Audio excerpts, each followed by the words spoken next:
देखिए, जिस प्रकार से 3 तारीख तक एमएचए ने भी अपनी ओर से अलग अलग इंस्टीट्यूशन को खोलने की छूट दी है, और 3 तारीख के बाद कैसे देश को इस कोरोना की महामारी से बचाया भी जाए, आगे बढ़ाया जाए, उसके ऊपर 9 मुख्यमंत्रियों ने अपने सुझाव रखे। प्रदेश की ओर से भी यही सुझाव रखा गया कि जहाँ बच्चों की शिक्षा एक अहम चीज़ है, वहीं क्योंकि हमारा प्रदेश कॉम्पिटिटिव एग्ज़ाम्स में बड़ा इम्पोर्टेंट रोल प्ले करता है, चाहे वो एनडीए के हों, चाहे मिलिट्री के जॉइंट एग्ज़ाम्स हों, चाहे वो हमारे नीट के एग्ज़ाम्स हों, चाहे सिविल सर्विसेज के एग्ज़ाम्स हों, केंद्र उसके ऊपर भी अपनी रणनीति बनाए। साथ में जैसे यूपीएससी ने एग्जामिनेशन ईयर को सितंबर से शुरू करने की बात करी, सीबीएसई और जो अन्य बोर्ड हैं वो उसके ऊपर अपने विचार करें। और ख़ास तौर पर जो हमारे फार्मर्स हैं, आज उनकी प्रोक्योरमेंट को सरकार लेकर चल रही है, और उसको और कैसे इंसेंटिव के तौर पर देकर डिले किया जाए, उसके ऊपर केंद्र से आग्रह किया है।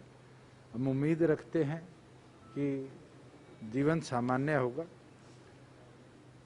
और उम्मीद करते हैं कि 3 तारीख के बाद जैसे जैसे अब रूरल एरिया को खोला गया है, ग्रीन एरिया को खोला गया है, जो हमारे ऑरेंज एरियाज हैं और जो रेड एरियाज में भी कंटेमिनेटेड जोन के बाहर के एरियाज हैं, उसको कैसे खोला जाए, केंद्र उसके ऊपर रणनीति बनाए। इसकी गाइडलाइन कब तक, कोई नई गाइडलाइन दोबारा कब तक आएगी? अभी तो 3 तारीख के अंदर लगभग 7 दिन का समय है, और ये बड़े अहम 7 दिन, जिस तरीके से केसेस बढ़े हैं अलग अलग एरियाज के अंदर, मुझे लगता है उसकी गंभीरता को हम सबको जानना चाहिए, और उसको देखते हुए ही हमें आने की कदम उठाने चाहिए। कुछ राज्यों ने कहा कि लॉकडाउन बढ़ना चाहिए सबको, हरियाणा देखिए, वन साइज के नॉट फिट ऑल की आज सिचुएशन है, हर प्रदेश की अपनी रणनीति है, और मुझे लगता है केंद्र भी समझता है जो राज्य आज जीरो इफेक्टेड हैं, जो राज्य आज नेगेटिव की ओर जा रहे हैं, जिनके प्रदेश के जिले धीरे धीरे ग्रीन जोन में 28 दिन के क्वारंटाइन के बाद कन्वर्ट हो रहे हैं, वहाँ छूट मिलनी चाहिए। बिल्कुल इंटर स्टेट ट्रांसपोर्ट बंद है, मगर हमें धीरे धीरे with in district, inter district भी नहीं, विद इन डिस्ट्रिक्ट लाइफ को सामान्य करना पड़ेगा, और उसके लिए प्रत्येक राज्य भी, प्रत्येक डिस्ट्रिक्ट एडमिनिस्ट्रेशन को भी हरियाणा ने कहा है कि अपनी प्लानिंग करिए और प्लान बनाकर ही आगे के कदम उठाएं। तो हरियाणा में मतलब लॉकडाउन बढ़ाने के हम समर्थन में है कि आपको लगता है कि देखिए, अगर हम 5 डिस्ट्रिक्ट्स की बात करें, पंचकुला हो, सोनीपत हो, पानीपत हो, गुड़गांव हो, फरीदाबाद हो, आज जरूरी है यहाँ पर सख्ती रखना, मगर बाकी जिले सामान्य तौर पर अपने जीवन काल में आए, इसके भी इंडस्ट्रीज की बात करें तो क्या स्थिति है, कहाँ काम होते दे रहे हैं? लगभग 73 लाख एम्प्लॉयज़ तो हमारी इंडस्ट्री में वापस आ चुके हैं। 2,17,000 के लगभग ईंट भट्टों पे कर्मचारी वापस आ चुके हैं, और जो रूरल एरिया में इंडस्ट्री थी उसको हमने परमिट कर दिया। बिल्कुल इसमें छूट परमिशंस के बाद है। आने वाले दिनों में जो नॉन इफेक्टेड एरियाज हैं उसके अंदर सेल्फ सर्टिफिकेशन पर भी हम इंडस्ट्री को खोलने के ऊपर विचार करें। सर, एक सवाल है कि फूड सप्लाई इंस्पेक्टर ने आत्महत्या की है कुरुक्षेत्र पे, उसने आरोप लगाया है कि उसके डीएफएससी और उसके महकमे के 2 पुलिस अपनी कार्रवाई कर रही है। अगर इस तरह की कोई गतिविधि हुई है तो कार्रवाई पुलिस विभाग ने करनी है। महकमे के पास जिस दिन रिपोर्ट आएगी हम उसके ऊपर सख्त से सख्त कदम,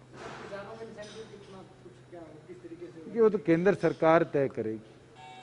हमने अपनी ओर से सजेशन पहले भी लिखित तौर पर दिया था, वो पत्र आपने भी देखा, पंजाब ने भी वही लिखकर भेजा है। अब तक केंद्र सरकार की ओर से कोई रिप्लाई नहीं है। हमारा तो ये आग्रह है कि इस पर विचार किया जाए, क्योंकि जिस तरह के प्रोक्योरमेंट डिलेज हैं, और 2 दिन जैसे आज भी बारिश कई जिलों में हुई है, कल भी बारिश हुई है, शायद हमें आने वाले 1-2 दिनों में जो फार्मर पीछे रह गया, जिसको कई जगह हमें समस्या आई कि रात को 12 बजे मार्केटिंग बोर्ड ने SMS भेजा, और इस तरह के जो लोग हैं उनके ऊपर भी हम दोबारा कर रहे हैं कि एक दिन इस हफ्ते के अंदर हम डेडिकेटेड रखें कि जो फार्मर जिसके पास मैसेज आ गया और जो मंडियों में ना आया उसको बुलाकर उसकी प्रोक्योरमेंट प्रोसेस को हम उस दिन कन्वे करें। साथ में हमारी मंडियों में जो अनाज पड़ा है, क्योंकि लेबर की कमी एक सबसे बड़ा हमारे सामने कारण है,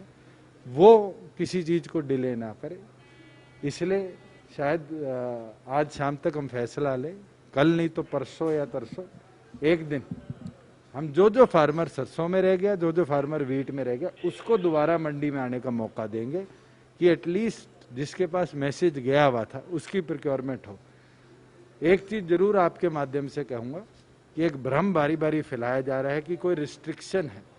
कल भी मेरे पास कई जगह से मैसेज आए कि 200 कुंटल से ज़्यादा गेहूं परचेज नहीं हो रही। ये आंकड़ा मैं आपको बता देता हूँ, पानीपत मंडी के अंदर एक फार्मर 1609 कुंटल गेहूं लेके कल आया और 1609 कुंटल उसकी परचेज करी। सरसों के जितने हमारे फार्मर्स थे, पहले 3 दिन वालों के खाते में पैसे आ चुके हैं। मेरे पास स्वयं एक फार्मर का मैसेज आया कि मैं 1,09,000 रुपया मेरे खाते में आ चुका है। हम आपको दोबारा आपके माध्यम से फार्मर्स को बता देते हैं कि 2.5% जो आड़ती की आड़त है उसको कोई नहीं रोकेगा। 450 करोड़ रुपया आड़तियों के लिए हमने अलग से रखा हुआ है। 22,000 करोड़ रुपया हमने CCL के माध्यम से वीट के लिए रखा हुआ है। टाइम लग सकता है, मगर आप भ्रमित ना होइए। जिस दिन आपको संदेश आए उस दिन आप मंडी में आए। जितनी आपकी गेहूं है, कोई रिस्ट्रिक्शन नहीं है। अगर फार्मर की रजिस्ट्रेशन पे एकड़ वाइज वो गेहूं कैलकुलेटिव है, हम एक एक दाना उसका परचेज करेंगे। कोई आर्थिक राहत के लिए भी केंद्र सरकार से हरियाणा ने कहा है कि आर्थिक गतिविधियां रोकी। फाइनेंशियल सपोर्ट के लिए केवल मात्र हरियाणा ही नहीं, पूरे देश का प्रत्येक राज्य केंद्र के ऊपर आंख लगाए बैठा और उम्मीद रखते हैं कि अगले 4-5 दिनों में केंद्र भी इसके ऊपर अपना निर्णय लेगा। प्रधानमंत्री ने भी उस बात को आज बोला है कि फाइनेंस मिनिस्ट्री इसके ऊपर वर्किंग कर रही है। जैसे 1,70,000 करोड़ का पैकेज प्रधानमंत्री ने दिया था, हम उम्मीद करते हैं कि अब प्रधानमंत्री जो हमारी इंडस्ट्री है, जो हमारी MSME है, इसके रिवाइवल के लिए भी